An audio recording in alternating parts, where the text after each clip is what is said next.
Mitosis প্রক্রিয়াটা বোঝার আগে ইন্টারফেস দশায় কোষের গঠনটা কিরকম থাকে একবার দেখে নেওয়া যাক। এখানে পাশের ছবিতে দেখে নাও, সাইটোপ্লাজম দেখা যাচ্ছে। কোষের মাঝখানে রয়েছে নিউক্লিয়াস, নিউক্লিয়াসের মধ্যে রয়েছে নিউক্লিওলাস। নিউক্লিয়াসের উপরে একটা আবরণ থাকে, সেই নিউক্লিয়াসের আবরণটাকে বলা হয় নিউক্লিয় পর্দা। আর নিউক্লিয়াসের মধ্যে একটা জালক থাকে, ক্রোমাটিন জালিকা। এখানে একটা নীল রঙের ক্রোমাটিন জালিকা দেখতে পাওয়া যাচ্ছে। ক্রোমাটিন জালিকাকে নিউক্লিয় জালিকাও বলা হয়। এছাড়াও প্রাণী কোষে তার সেন্ট্রোজোম থাকে। মাইটোসিস কোষ বিভাজন প্রক্রিয়ায় প্রথমে নিউক্লিয়াসের বিভাজন ও পরে সাইটোপ্লাজমের বিভাজন ঘটে দুটো অপত্য কোষের সৃষ্টি হয়। নিউক্লিয়াসের বিভাজনকে বলা হয় ক্যারিওকাইনেসিস আর সাইটোপ্লাজমের বিভাজনকে বলা হয় সাইটোকাইনেসিস। মাইটোসিস প্রক্রিয়ায় প্রথমে তো নিউক্লিয়াসের বিভাজন ঘটে, আর নিউক্লিয়াসের বিভাজনকে বলা হয় ক্যারিওকাইনেসিস। এই ক্যারিওকাইনেসিসের আবার চারটে দশা আছে, আগেই বলা হয়েছিল সেটা। তার নাম হচ্ছে প্রোফেজ, মেটাফেজ, অ্যানাফেজ আর টিলোফেজ। ইন্টারফেজ দশা যেই শেষ হয়ে গেল, তারপর প্রোফেজ দশা শুরু হয়ে গেল। তাহলে এবার দেখা যাক প্রোফেজ দশায় কি কি ঘটনা ঘটতে থাকে। প্রোফেজ দশায় ক্রোমাটিন জালিকা থেকে জল বিয়োজন ঘটে এবং ক্রোমাটিন সূত্রগুলি কুণ্ডলীকৃত হয়ে ক্রমশ ছোট ও মোটা হয় এবং নির্দিষ্ট সংখ্যক ক্রোমোজোম সৃষ্টি করে। তার মানে নিউক্লিয়াসের মধ্যে যে ক্রোমাটিন জালিকাটা ছিল, মানে নিউক্লিয় জালিকাটা ছিল, তার থেকে জল বেরিয়ে যেতে থাকে এবং সেই ক্রোমাটিন জালিকা এবার প্যাঁচ খেতে থাকে, কুণ্ডলীকৃত হতে থাকে। হতে হতে কতগুলো ছোট আর মোটা সুতোর মতো জিনিস তৈরি করতে থাকে, তাকে বলে ক্রোমোজোম। এবং প্রত্যেকটা জীবের কোষে নির্দিষ্ট সংখ্যক ক্রোমোজোমই তৈরি হয়। যেমন মানুষের ক্ষেত্রে প্রতিটা দেহ কোষে 46টা করে ক্রোমোজোমই তৈরি হবে। সব মানুষের ক্ষেত্রেই তাই, প্রত্যেকটা কোষে 46টা করে ক্রোমোজোমই তৈরি হবে। প্রোফেজ দশায় আরো অনেক ঘটনা ঘটতে থাকে। প্রতিটি ক্রোমোজোম লম্বালম্বিভাবে বিভক্ত হয়ে দুটি করে ক্রোমাটিড গঠন করে। ক্রোমাটিড দুটো সেন্ট্রোমিয়ার অঞ্চলে সংলগ্ন থাকে। এই দশায় ক্রোমাটিড দুটি পরস্পরকে পেঁচিয়ে থাকে। পাশের ছবিতে দেখো, শুধু একটা নিউক্লিয়াসকে দেখানো হয়েছে, গোটা কোষটাকে কিন্তু এখানে দেখানো হয়নি। এখানে দেখা যাচ্ছে যে 6টা ক্রোমোজোম তৈরি হয়েছে। গুণে দেখো 6টা ক্রোমোজোম। প্রত্যেকটা ক্রোমোজোম দেখো লম্বালম্বিভাবে দুটো ভাগে বিভক্ত হয়ে রয়েছে। এই প্রত্যেকটা ভাগকে বলা হয় ক্রোমাটিড। ক্রোমোজোমগুলোর মধ্যে একটা করে খাঁজ দেখতে পাচ্ছ, যে খাঁজটাকে বলা হয় সেন্ট্রোমিয়ার। এই যে ক্রোমাটিড দুটো ওই সেন্ট্রোমিয়ার অঞ্চলে পরস্পরের সঙ্গে যুক্ত হয়ে থাকে, বাকি জায়গাটা কিন্তু যুক্ত থাকে না। প্রোফেজ দশায় আরো কিছু ঘটনা ঘটতে থাকে। প্রোফেজ দশা চলাকালীন নিউক্লিয় পর্দা ও নিউক্লিওলাসের ধীরে ধীরে বিলুপ্তি ঘটে। প্রাণী কোষে দুটি সেন্ট্রিওল দুটি অপত্য সেন্ট্রিওলের সৃষ্টি করে। দুটি করে সেন্ট্রিওল বিশিষ্ট একজোড়া সেন্ট্রোজোম কোষের দুই বিপরীত মেরুতে গমন করে। এখানে ছবিতে দেখো, নিউক্লিয় পর্দাকে আর দেখা যাচ্ছে না, মানে অবলুপ্তি ঘটে গেছে। নিউক্লিওলাস আর নেই। প্রাণী কোষের ক্ষেত্রে সেন্ট্রোজোম থাকে। প্রত্যেকটা সেন্ট্রোজোমে দুটো করে সেন্ট্রিওল থাকে। এই দুটো করে সেন্ট্রিওল থেকে আবার আরো দুটো সেন্ট্রিওল তৈরি হয়। প্রতি দুটো সেন্ট্রিওল নিয়ে একটা করে সেন্ট্রোজোম তৈরি হয়। এইভাবে যে নতুন দুটো সেন্ট্রোজোম তৈরি হয়, তারা কোষের দুই বিপরীত মেরুর দিকে গমন করে। মানে একটা সেন্ট্রোজোম কোষের এক প্রান্তে আর একটা সেন্ট্রোজোম অপর প্রান্তে গমন করে। প্রত্যেকটা সেন্ট্রিওল থেকে অ্যাস্টাল রশ্মি নির্গত হয়। এখানে ছবিতে দেখো যে কতগুলো সেন্ট্রোজোম থেকে কতগুলো ছোট ছোট সুতোর মতন দেখা যাচ্ছে, ওইগুলি হচ্ছে অ্যাস্টাল রশ্মি। এখানে এখন প্রোফেজ দশাটিকে দেখানো হচ্ছে। দেখা যাচ্ছে হালকা গোলাপি রঙের নিউক্লিওলাসটা নিউক্লিয়াসের ভিতর রয়েছে। নিউক্লিয়াসের মধ্যে ক্রোমাটিন জালিকাগুলো পাক খাচ্ছে।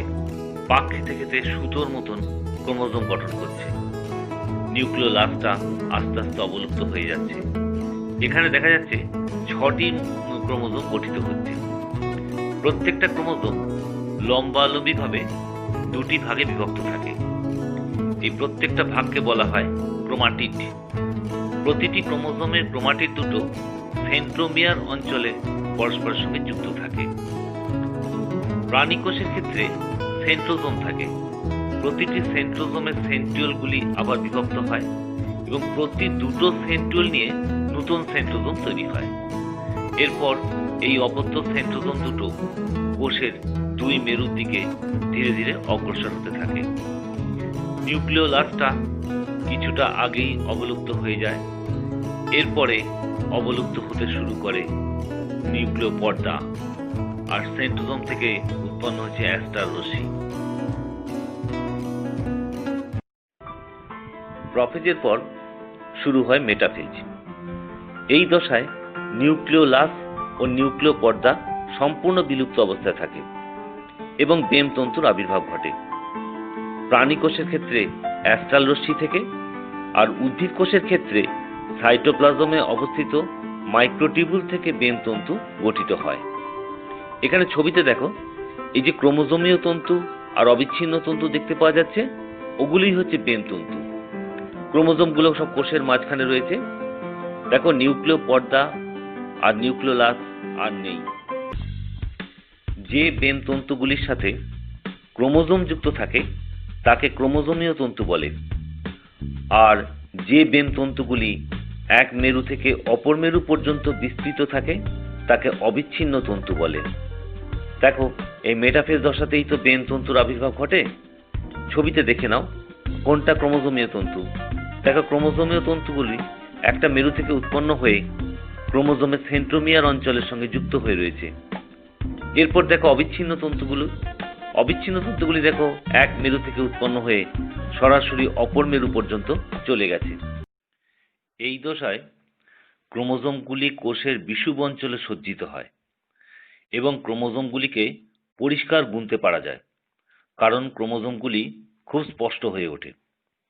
প্রতিটি ক্রোমোজোমের দুটি ক্রোমাটিড পরিষ্কার দেখতে পাওয়া যায়। এখন মেটাফেজ দশা দেখা যাচ্ছে। বেম তন্তুর আবির্ভাব ঘটেছে আর ক্রোমোজোমগুলো সব কোষের বিষুব অঞ্চলের দিকে চলে যাচ্ছে, মানে কোষের মধ্যবর্তী অঞ্চল বা নিরক্ষীয় অঞ্চল বলা যেতে পারে। প্রত্যেকটা ক্রোমোজোমের দুটো করে ক্রোমাটিড পরিষ্কার বুঝতে পারা যাচ্ছে। ক্রোমোজোমগুলো এই দশায় বেশ পরিষ্কার হয়ে যায় বলে গুনতে পারা যায়। মেটাফেজের পরেই শুরু হয় অ্যানাফেজ দশা। এই দশার শুরুতে প্রতিটি ক্রোমোজোম সেন্ট্রোমিয়ার অঞ্চলে ভেঙে যায়, ফলে প্রতিটি ক্রোমোজোমের দুটি ক্রোমাটিড আলাদা হয়ে যায়। এখন প্রতিটি ক্রোমাটিডকে অপত্য ক্রোমোজোম বলে। এখানে কোষের মধ্যে 6টা ক্রোমোজোম ছিল। প্রত্যেকটা ক্রোমোজোম সেন্ট্রোমিয়ার অঞ্চলে ভেঙে গেছে, ফলে প্রতিটি ক্রোমোজোমে যেহেতু দুটো করে ক্রোমাটিড থাকে, সেই জন্য এই দিকে 6টা ক্রোমাটিড, আবার অপর প্রান্ত দিকে 6টা ক্রোমাটিড দেখতে পাওয়া যাচ্ছে। এই ক্রোমাটিডগুলোকেই বলা হবে এখন অপত্য ক্রোমোজোম। তার মানে এদিকে 6টা অপত্য ক্রোমোজোম সৃষ্টি হলো, আবার উপর দিকেও 6টা অপত্য ক্রোমোজোম সৃষ্টি হয়েছে। ক্রোমোজোমীয় তন্তুর সংকোচনের ফলে অপত্য ক্রোমোজোমগুলি এই দশায় দুই বিপরীত মেরুর দিকে অগ্রসর হয়। একে অ্যানাফেজীয় চলন বলে। ছবিতে দেখা যাচ্ছে যে উপর দিকে 6টা অপত্য ক্রোমোজোম এগিয়ে চলেছে আর নিচের দিকেও 6টা অপত্য ক্রোমোজোম এগিয়ে চলেছে। এই ক্রোমোজোমগুলো চলছে কারণ হচ্ছে এই যে ক্রোমোজোমীয় তন্তু, ক্রোমোজোমাল তন্তু যেগুলি অপত্য ক্রোমোজোমের সেন্ট্রোমিয়ারের সঙ্গে যুক্ত হয়ে রয়েছে, সেই তন্তুগুলো সংকোচন হচ্ছে। সেই বেম তন্তুগুলো সংকোচনের ফলেই ক্রোমোজোমগুলো দুই প্রান্তের দিকে এগুতে থাকে। এই সময় ক্রোমোজোমগুলোকে ভি, জে, এল বা আই এর মতন দেখতে হয়। আসলে কোন ক্রোমোজোমের কোথায় সেন্ট্রোমিয়ার রয়েছে সেই অনুযায়ী এদের বিভিন্ন রকম তখন দেখতে হয়। এই দশায় অপত্য ক্রোমোজোমগুলির মাঝে কোষের বিষুব অঞ্চলে আরও এক প্রকার বেম তন্তুর আবির্ভাব হয়, যাকে ইন্টারজোনাল তন্তু বলে। ছবিতে ইন্টারজোনাল তন্তুটা দেখে নাও। তাহলে অ্যানাফেজ দশায় দেখা যাচ্ছে যে মাতৃকোষে যতগুলি ক্রোমোজোম ছিল সেগুলো সেন্ট্রোমিয়ার বরাবর ভেঙে গিয়ে তার দ্বিগুণ সংখ্যক অপত্য ক্রোমোজোম তৈরি হয়। তার মানে এখানে দেখানো হয়েছিল যে কোষে 6টা ক্রোমোজোম ছিল, সেই 6টা ক্রোমোজোম সেন্ট্রোমিয়ার বরাবর ভেঙে গেল, ভেঙে 12টা অপত্য ক্রোমোজোম তৈরি হলো। এই 12টার মধ্যে 6টা ক্রোমোজোম চলে গেল এক মেরুতে, অপর 6টা চলে গেল অপর মেরুতে। পরে সেইগুলো নিউক্লিয়াস তৈরি করবে। এখানে দেখো অ্যানাফেজ দশায় ক্রোমোজোমগুলো সেন্ট্রোমিয়ার বরাবর ভেঙে গেল। তারপর ক্রোমোজোমাল তন্তুর সংকোচনের ফলে যে অপত্য ক্রোমোজোমগুলো দুই বিপরীত মেরুর দিকে গমন করছে। অ্যানাফেজ দশার পরে আসে টেলোফেজ দশা।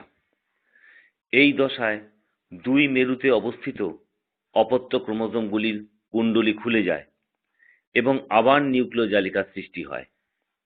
এখানে ছবিতে দেখানো হয়েছে যে অপত্য ক্রোমোজোমগুলির কুণ্ডলী খুলে যাচ্ছে। টেলোফেজ দশায় উভয় প্রান্তের নিউক্লিয় জালিকাকে ঘিরে নিউক্লিওলাস ও নিউক্লিয় পর্দার আবির্ভাব ঘটে। তাহলে টেলোফেজ দশায় দুটো নতুন নিউক্লিয়াস তৈরি হলো। এবং খেয়াল করে দেখো, মাতৃকোষে যতগুলো ক্রোমোজোম ছিল এখানে কিন্তু প্রত্যেকটা নিউক্লিয়াসে সেই ততগুলো করেই কিন্তু অপত্য ক্রোমোজোম অবস্থান করছে। টেলোফেজ দশা শেষ হওয়া মানে নিউক্লিয়াসের বিভাজন শেষ হলো, অর্থাৎ ক্যারিওকাইনেসিস শেষ হলো।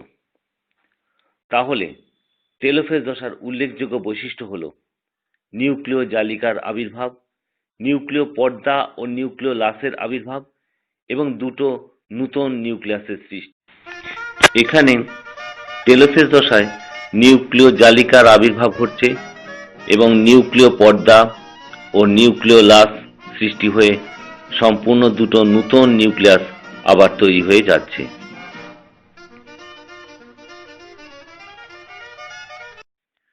ক্যারিওকাইনেসিসের পর শুরু হয় সাইটোকাইনেসিস, মানে সাইটোপ্লাজমের বিভাজন। তারপর দুটো অপত্য কোষ সৃষ্টি হয়। প্রাণী কোষে ক্লিভেজ পদ্ধতিতে সাইটোপ্লাজম বিভাজিত হয়। এক্ষেত্রে কোষের মাঝ বরাবর কোষ পর্দা সংকুচিত হয়ে একটা ভাঁজ সৃষ্টি করে। ছবিতে এখানে একটা প্রাণী কোষের সাইটোকাইনেসিসটা দেখানো হয়েছে। দেখো, ক্লিভেজ সৃষ্টি হয়েছে। এরপর কোষ পর্দার ভাঁজ ক্রমশ ভিতর দিকে ঢুকতে থাকে এবং কোষের সাইটোপ্লাজম দুটো সমান অংশে ভাগ হয়ে যায়।